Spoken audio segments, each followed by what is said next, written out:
Nelson Mandela's life story is one of resilience, leadership, and an unyielding commitment to justice and equality. Born on July 18, 1918, in the village of Mvezo in Umtata, then part of South Africa's Cape Province, Mandela's journey from a rural village to becoming the first black president of South Africa is a remarkable tale of struggle and triumph. Nelson Rolihlahla Mandela was born into the Thembu royal family. His father was a local chief and counselor to the monarch. Mandela attended a Methodist school as a child, where he was given the English name Nelson by a teacher.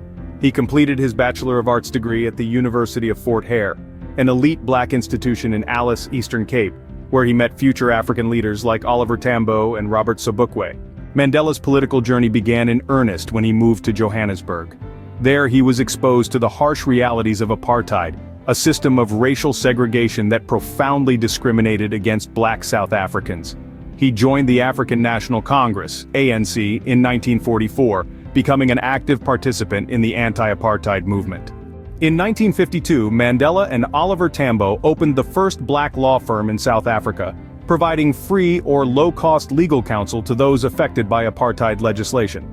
Mandela played a crucial role in the ANC's 1955 Congress of the People, which produced the Freedom Charter, a document calling for a non-racial South Africa and a government based on democratic principles. As peaceful protests and civil disobedience were met with brutal repression, Mandela, once a proponent of non-violent protest, began to see armed struggle as the only viable method to achieve change. In 1961, he co-founded Umkhonto we Sizwe, Spear of the Nation, the armed wing of the ANC, and led a sabotage campaign against government targets. Mandela's activities led to his arrest in 1962, and he was sentenced to life imprisonment in the Rivonia trial of 1964. He spent 27 years in prison, much of it in Robben Island, under harsh conditions. Yet his imprisonment became a rallying point for the anti-apartheid movement, both in South Africa and internationally.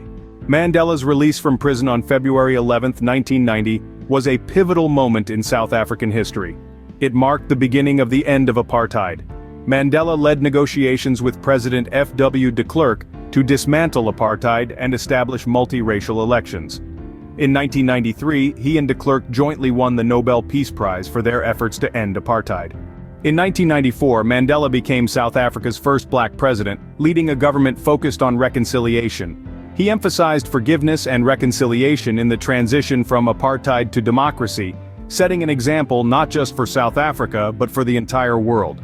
Mandela stepped down in 1999.